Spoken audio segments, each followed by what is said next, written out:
And a very warm good morning. Friday morning, Trekzone's themed live shows. G'day everyone and welcome to it. Matt Miller with you and Ahsoka, a very sleepy Ahsoka. I got her out of bed this morning just to do this live stream. She is ready for the month of August to be done. I tell you what, the poor lass at 12 months old has been tasked with walking 30 minutes a day for 31 days. She's done really well, and she's so tired because we went for a late one last night to get ready to wrap up the month of August. We've raised a little bit of money, not as much as I'd hoped, but we have raised the money, and we're supporting Guide Dogs Australia. We're giving the signal boost, I think, is the most important thing that we can offer on Trekzone. We have done, I'd have to count it, but we've almost done about probably 25, if not more, shows this month, and every single one of those we've been supporting August. Ahsoka has been there and in the opener showing us exactly what she's doing. We've walked something like 90,000 steps for August. We've walked over 680 minutes. You'd think I'd have the information ready to go. But as I quickly load the page there, 95,567 paws stepped, 792 minutes of the 930 target. That, of course, is 31 multiplied by 30. And we've walked 69 kilometres. You can't see that. But we have walked 69 kilometres just around the local neighbourhood, which is absolutely fantastic. They do some amazing work, Guide Dogs Australia, supporting those with vision impairment and those sort of things to really improve the quality of life. Today, though, it's time to move on. This is probably the last time, or the second last time, that I'm going to mention the August campaign. And the donation is bit.ly/TZ Guide Dogs, bit.ly/TZ Guide Dogs.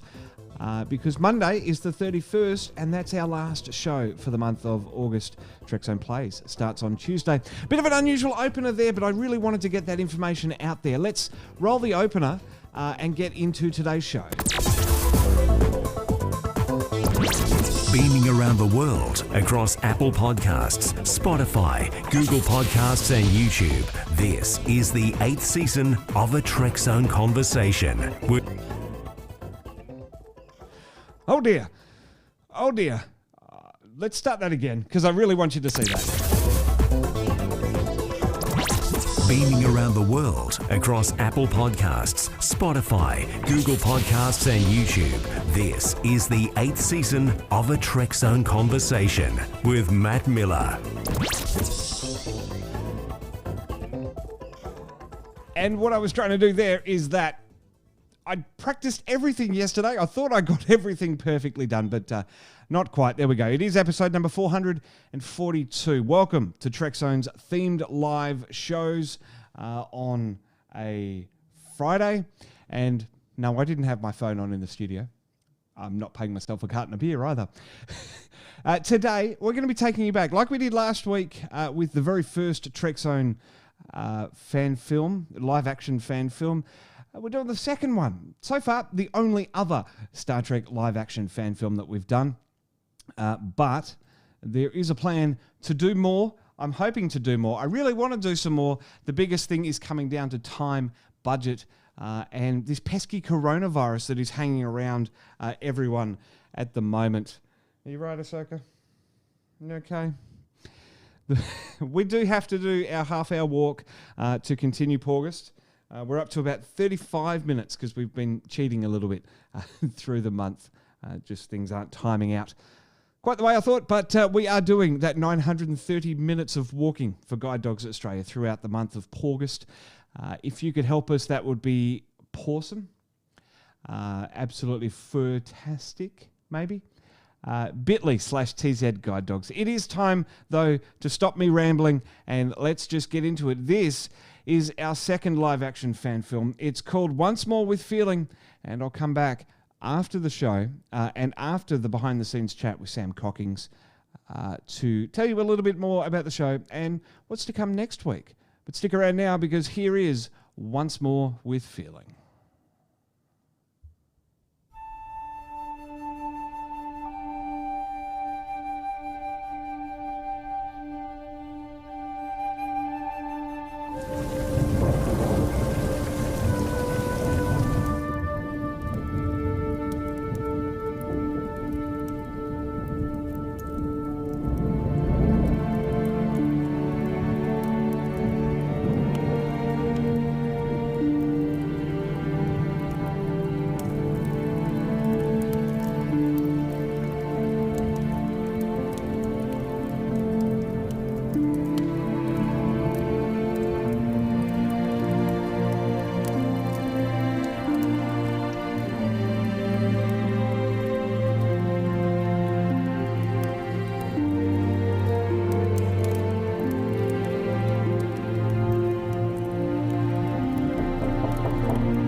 Can I help you? I'm sorry to bother you, May as well come in. Thanks. You're hurt. Oh, I must have scraped myself on a tree outside. That'll happen when you go walking through the scrub at night. Warm up by the fire. Sure I have a dermal regenerator here somewhere. Where is it?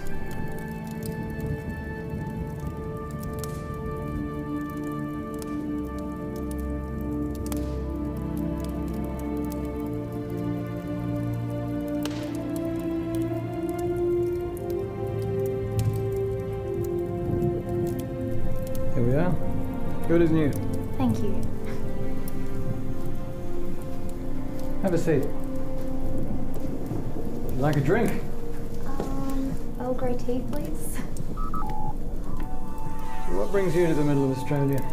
I'm researching influential starship captains for my graduation essay at the Academy. Thanks. So, why are you here? I told you I'm writing. Yes, an essay on influential captains in Starfleet. But why are you here? I want to write about more than just the flagship captains. Because there are more to influential battles and missions of peace than just Kirk, Picard, Sisko and Janeway. I see, and you think I'm one of these captains? You're Captain Donovan Lindsay. Yes. You've been on permanent leave from active duty for 6 months. Why is that? I'm sorry, I didn't mean to. Today seems right to tell someone? Do you mind if I take notes? No. Promise me one thing. Anything. Please listen. Sure.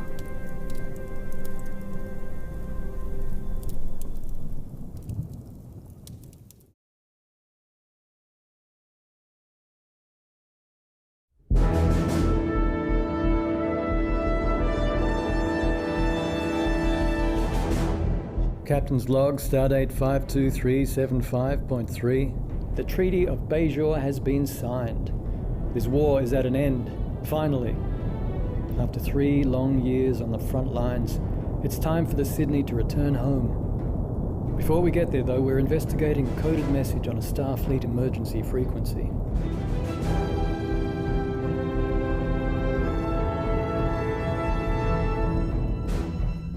Anything more to report on the message, Ensign? Yes, sir. It's definitely Commander Ellis's code, dated the day he went missing. Where's it coming from? A Federation merchant ship, dead ahead. Helm slow to impulse. Aye, sir.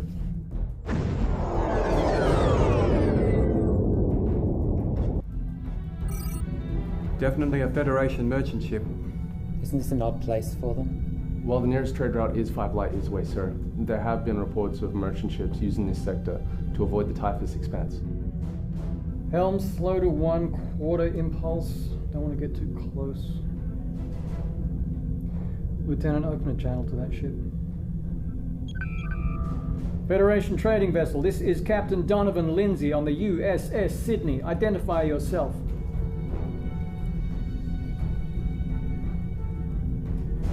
Federation trading vessel, this is Captain Lindsay on the Sydney. Please identify yourself. Hanley, what are you thinking? I've triple-checked the code, sir. It could only have come from Commander Ellis on that ship. USS Sydney, this is the Zelander. How can we help?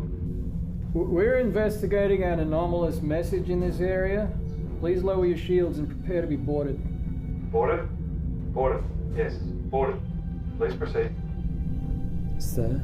I know. But if there is even a chance of rescuing Commander Ellis, we must try. Bring us into transporter range, Ensign.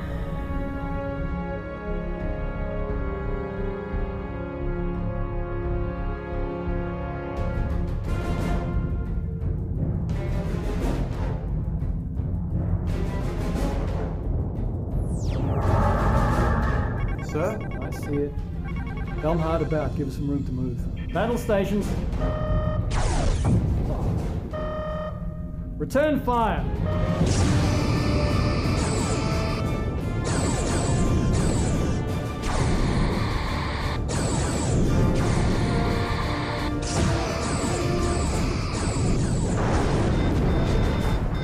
Damage report.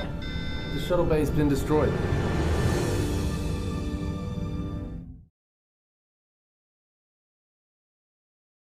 Battle was decisive, that's for sure. We had no idea the Cardis had outfitted their older style ships with these sort of weapons, let alone masking technology. At any rate, we were in for the fight of our lives, and no one was going to save us.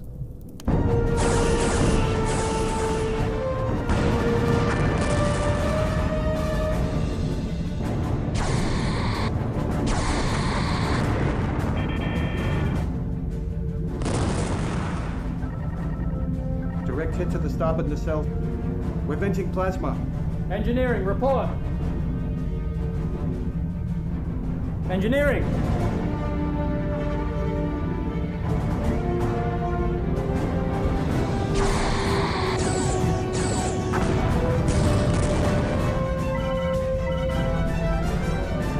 Will, can you give me one last volley?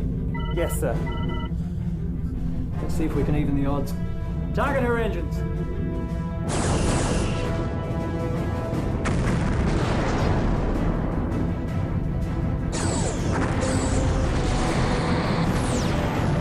Ramming speed. All hands, abandon ship.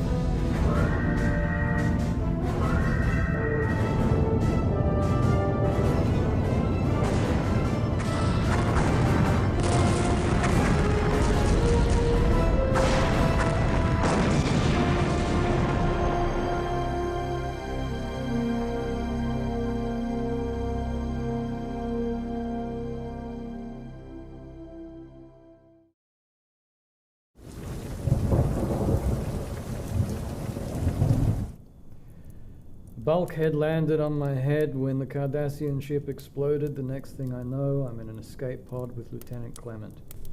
Did you ever find Commander Ellis?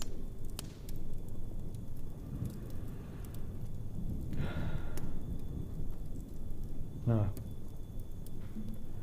The Board of Inquiry determined that Mike must have broken under the interrogation and given them the code. Is that what you believe? Honestly, I don't know what to believe. My dad would never have given them the information.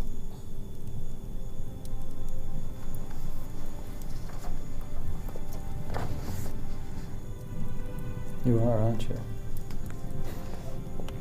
I haven't seen you since you were this big. You're not writing an essay, are you? No. I'm trying to clear my dad's name.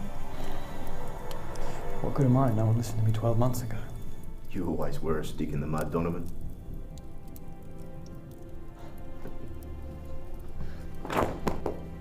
How? He found me, actually. How did you survive?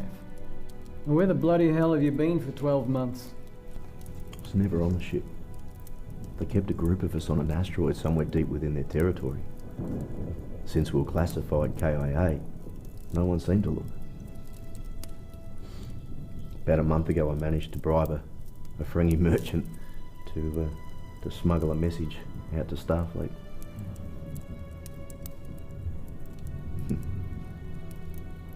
Looks like you've made quite a home for yourself here. She served me well. Okay, when you two are done reminiscing... Oh, right. How can I help? Donovan, they found the Sydney and the Cardassian ship. They're both dead hulks. But the investigation has turned up some interesting findings. They spent 5 months trying to pin Sydney's loss on me. Even the Cardassian Central Command tried to have me extradited for war crimes. In their eyes, war was over and I was guilty. As far as I was concerned, the moment that damn ship fired first, we were back at war. Did what I had to do to protect my crew. Nobody blames you for that. Certainly tried to. Should have retreated, called for reinforcements, something other than trying to rescue Starfleet POWs. What were they doing running under a masking cloak? How did they get that technology? Donovan, this is what I've been trying to tell you. They found the evidence. Evidence you needed back then to prove your claims. We're hopeful that the history books are ready to record this as a Ferric victory. You did what you had to do. Please, come back with us.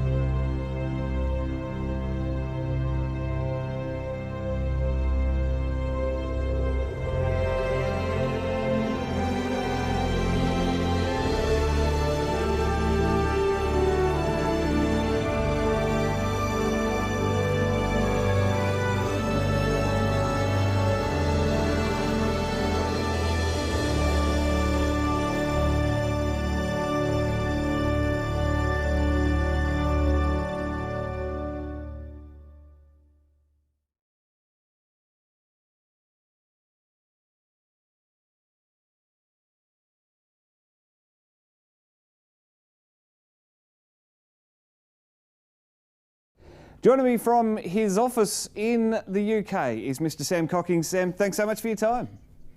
You're welcome. It was a fun thing to be part of, and it's good to get the behind the scenes out because it took a little bit of time. Absolutely. Well, look, what got you started doing visual effects?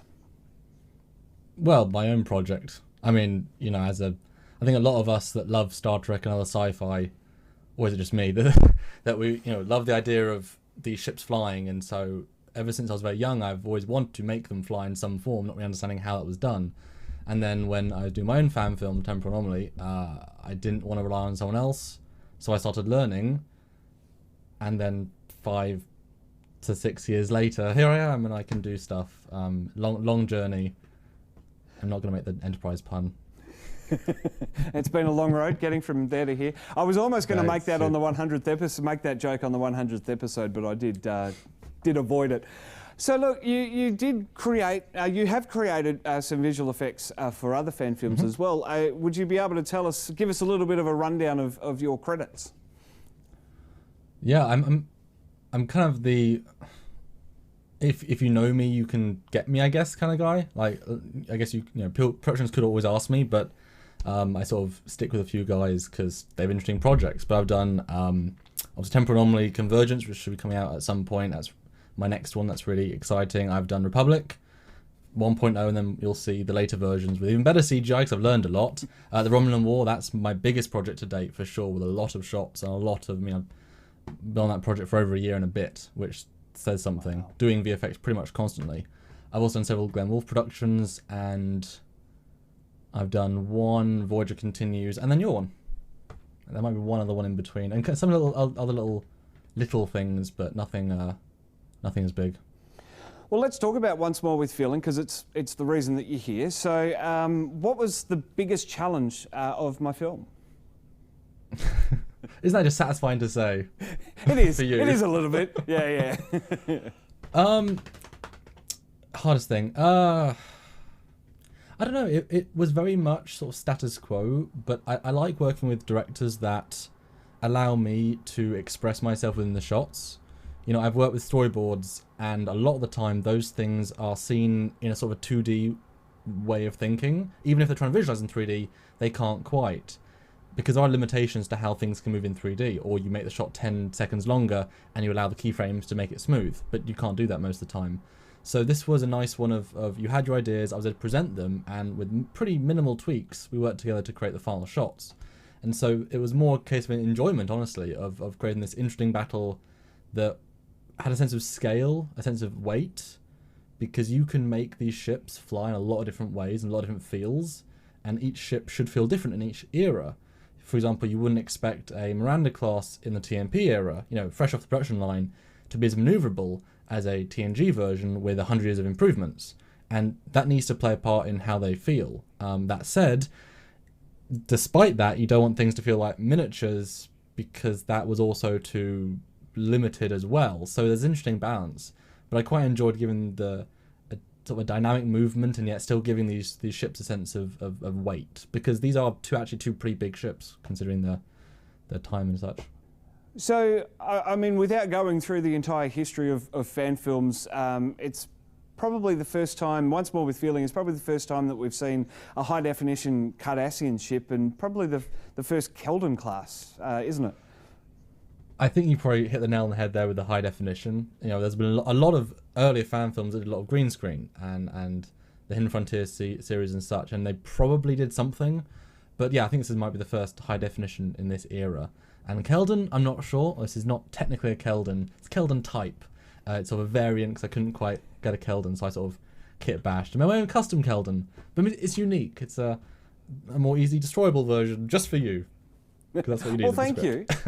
And that Excelsior class as well was absolutely fantastic. And it's always been, it's a background ship in DS9, but to actually put it in the 4 and have it there as the hero ship with the later registry is another first as well. I've sort of created some firsts in Star Trek fan films. Well, and double down the effect of the turning the game effect of the transitioning cargo ship to Cardassian. That's a first. That sort of bring that to life. But yeah, certainly. I mean, the Excelsior. I've always loved this class.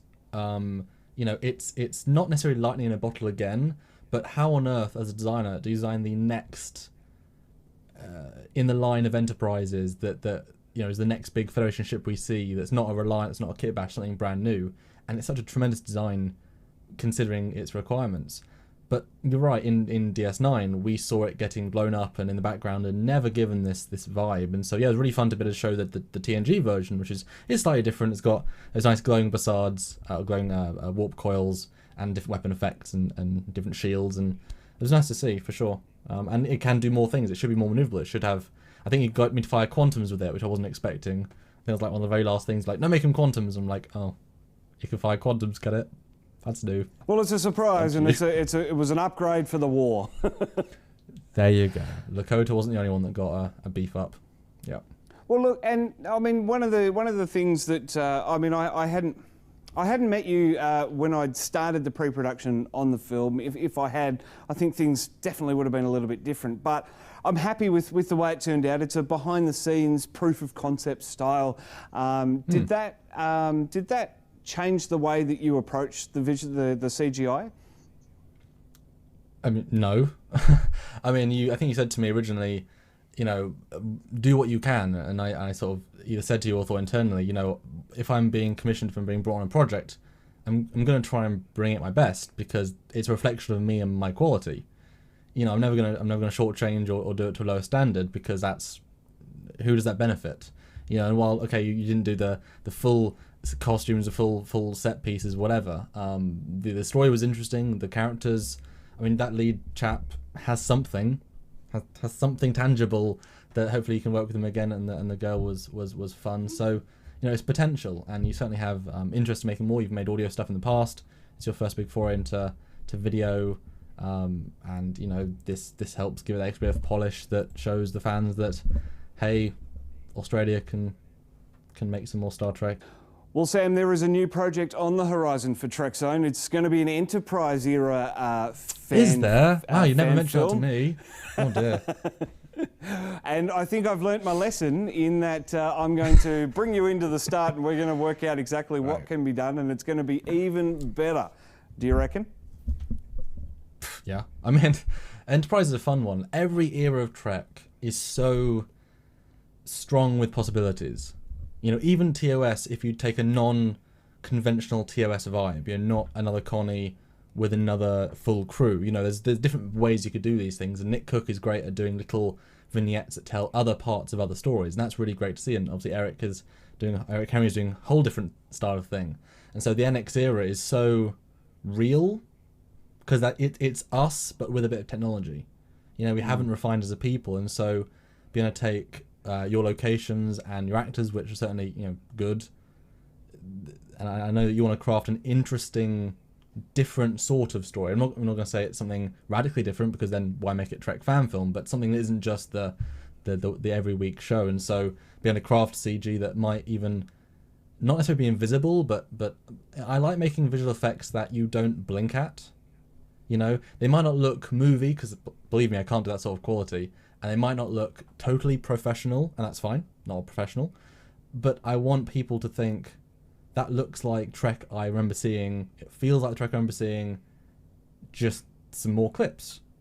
And it just happens to be in this cool story. And so the next film, that, but maybe just some non-space stuff, maybe some atmosphere stuff, maybe some things that just like, well, of course we saw this ship land on a planet, of course we did.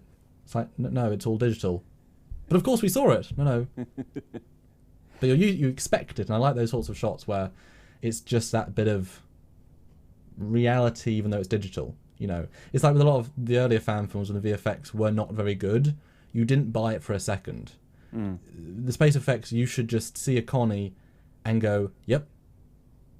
There shouldn't be that gap, and especially with the sets now with Ray Tessie and Stage 9, the fact that you can now go on those sets and make a completely fully setted TOS film. Maybe Aaron Vanderklay and I should get together and create something else of NX era, and just have a whole ship of NX era here in Australia for people to film on. Wouldn't that be great? Be expensive. It would certainly be. Well, you could easily streamline it. I know I've talked to someone else, or was it you? I don't remember. Sorry, no, it was Roman and War, about doing a ship internal for the Yorktown.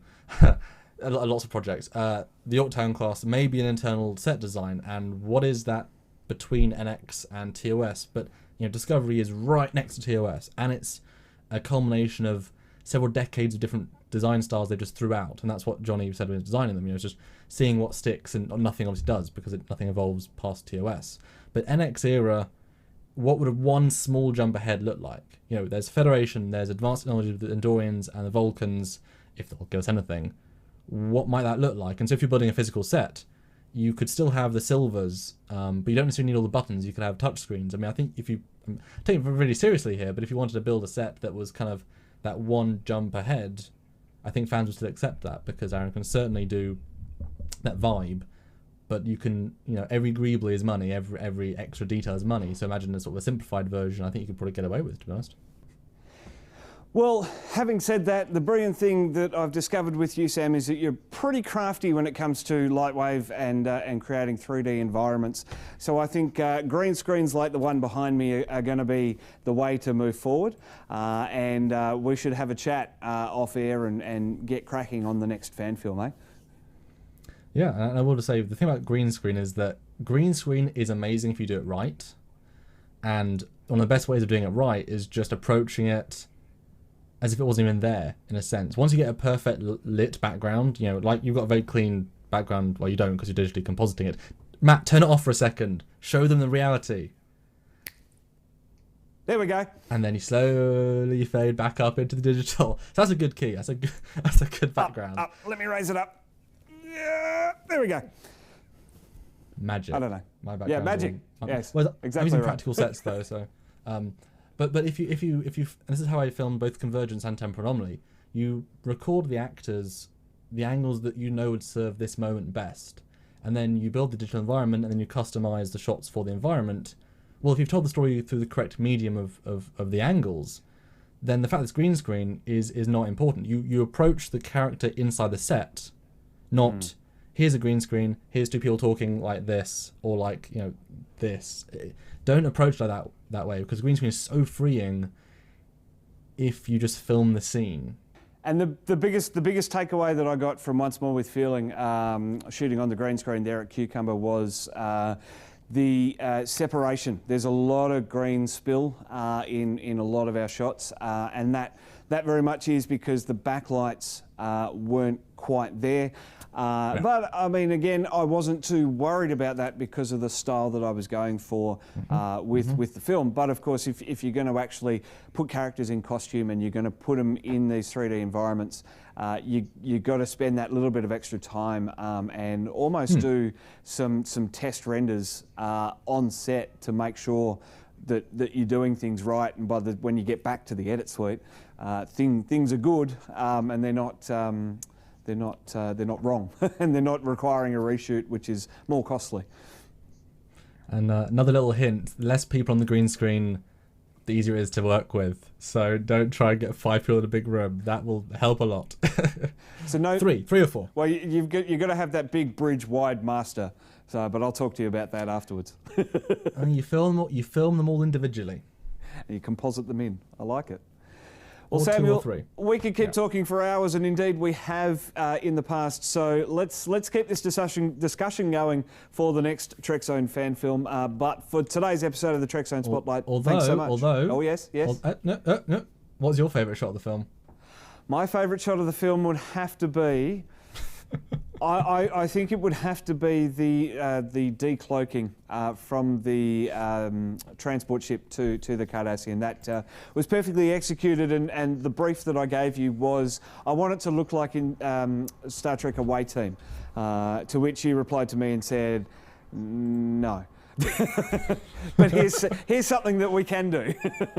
It just channeled exactly what that effect of the USS Incursion does in that game. Yeah, that was a semi-happy accident. I was very happy how I had a hunch and tried it and it worked. I think my favourite shot is the destruction of the nacelle. I love the swoopy nature of that and how every shape and I really like how it turned out. Well, awesome job, Sam. Thank you so much, and can't wait to work with you on the next one. Cool. And I hope you guys enjoyed it and tune in for more.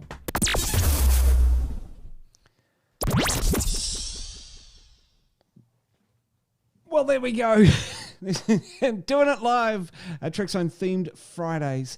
Welcome back to live Trekzone HQ. Doesn't look as good as Ahsoka. I'm live on YouTube. Dogs don't understand the meaning of live television, do they? Look, Trekzone HQ, not as glorious as it was a couple of years ago when we were filming there on the green screen with the virtual set, but we're back doing the video thing after a year and a bit of audio. So very, very excited. And all that talk there about that Enterprise era fan film just hasn't come to pass. There's been so much happening in the last 18 months, more over 2 years now, here at Trekzone and in my personal life as well. So, yeah, we've got to get back into that. I've put it out there now again that it is going to happen. So it's got to happen. And at some point there, we will get around to doing the next Star Trek fan film. The whole reason of showing you these 2 live action shows is to say that, hey, I'm still here, I'm still in this space, still wanting to do stuff. If I can find the time to write it or find someone to write for me, if you have an idea for a story, well, drop me a line and we can have a chat about maybe making that into reality. I think sticking with the audio theme, though, is the best thing, or at least audio action with the CGI. There was a Star Trek game that did that. Was it Legacy? Had all the ships. We never actually saw the crews or the interiors of the ships.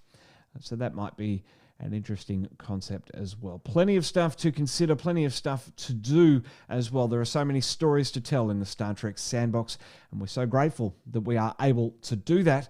And we do that without fleecing people of their money. Once More with Feeling there cost me $15,000, and I didn't crowdfund for that at all. I didn't need to sell patches or create websites or take on the CBS and Paramount studios to prove a point. I didn't need to kick and scream. I didn't need to wear my nappy and carry on live streams. I don't have Facebook groups dedicated to what I'm doing wrong. There are a few people that are telling me what I'm doing wrong, and those people are muted.